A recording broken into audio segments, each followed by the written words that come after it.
भारत बहुत अच्छा प्रदर्शन कर रहा है। ये उपलब्धियां हमें हमारी प्रगति और सफलताओं पर गर्व करने की अपार अवसर देती है। जो भारत डिजिटल पेमेंट्स के मामले में दुनिया में अच्छा प्रदर्शन करता है तो हमें गर्व होना चाहिए। जो भारत के वैज्ञानिक चंद्रयान को चंद्रमा के दक्षिणी ध्रुव पर सफलता से उतारते हैं तो हमें गर्व होना चाहिए। जो भारत दुनिया की सबसे तेज बढ़ती इकोनॉमी बनता है तो हमें गर्व होना चाहिए। जो भारत इतना बड़ा चुनाव अभियान बिना बड़ी हिंसा और अराजकता से पूरा कराए तो भी हमें गर्व होना चाहिए। आज पूरा विश्व हमें मदर ऑफ डेमोक्रेसी के रूप में सम्मान देता है। भारत के लोगों ने हमेशा लोकतंत्र के प्रति अपना पूर्ण विश्वास प्रकट किया है। चुनाव से जुड़े संस्थाओं पर पूरा भरोसा जताया है।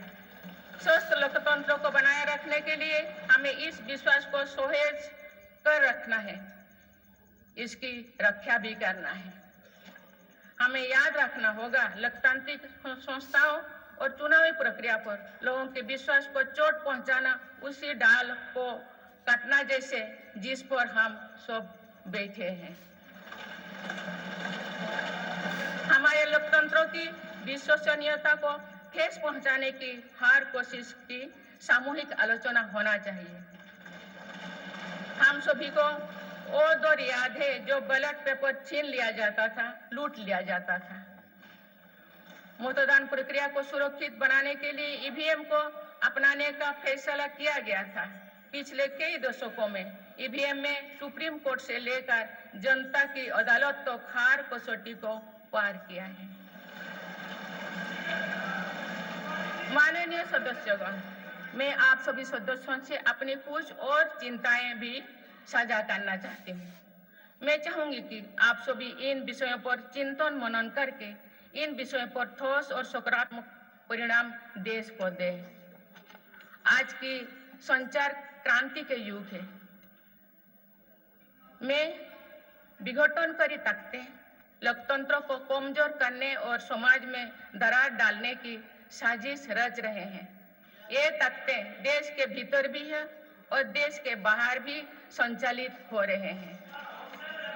इसके द्वारा अफवाह फैलाने का, जनता को भ्रम में डालने का, मिस इन्फॉर्मेशन का सहारा लिया जा रहा है। इस स्थिति को ऐसे ही बेरोक टोक नहीं चलने दिया जा सकता है। आज के समय में टेक्नोलॉजी हर दिन और उन्नत हो रही है। ऐसे में मानवता के विरुद्ध इनका गलत उपयोग बहुत घातक है। भारत ने विश्व मंच पर भी इन चिंताओं को प्रकट किया है और एक ग्लोबल फ्रेमवर्क की वकालत की है। हम सभी का दायित्व है कि इन प्रवृत्ति को रोके, इस चुनौती से निपटने के लिए नए रास्ते खोजें। माननीय सदस्यगण, 21वीं सदी के इस तीसरे दशक में आज ग्लोबल ऑर्डर एक नया शक्ल ले रहा है। मेरी सरकार के प्रयासों से आज भारत विश्व बंधु के रूप में दुनिया को नया भरोसा दे रही है। मानव केंद्रित अप्रोच रखने की वजह से भारत आज किसी भी संकट के समय फास्ट रेस्पॉन्डर और ग्लोबल साउथ की बुलंद आवाज बना है। कोरोना का महासंकट हो, भूकंप जैसी कोई त्रासदी हो या फिर युद्ध की स्थितियां, भारत मानवता को बचाने में आगे रहा है। भारत को देखने का विश्व का नजरिया कैसे बदला है, ये इटाली में हुई G7 समिट में भी हम सभी ने अनुभव किया है। भारत ने अपनी G20 अध्यक्षता के दौरान भी विश्व को अनेक मुद्दों पर एकजुट किया है। भारत की अध्यक्षता के दौरान ही अफ्रीकन यूनियन को G20 का स्थायी सदस्य बनाया गया है। इससे अफ्रीका महाद्वीप के साथ साथ पूरे ग्लोबल साउथ का भरोसा मजबूत हुआ है।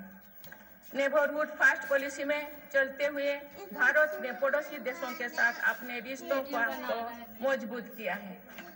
7 पड़ोसी देशों के नेताओं का 9 जून को केंद्रीय मंत्रिपरिषद के शपथ ग्रहण समारोह में भाग लेना मेरी सरकार की इस प्राथमिकता दर्शाते हैं।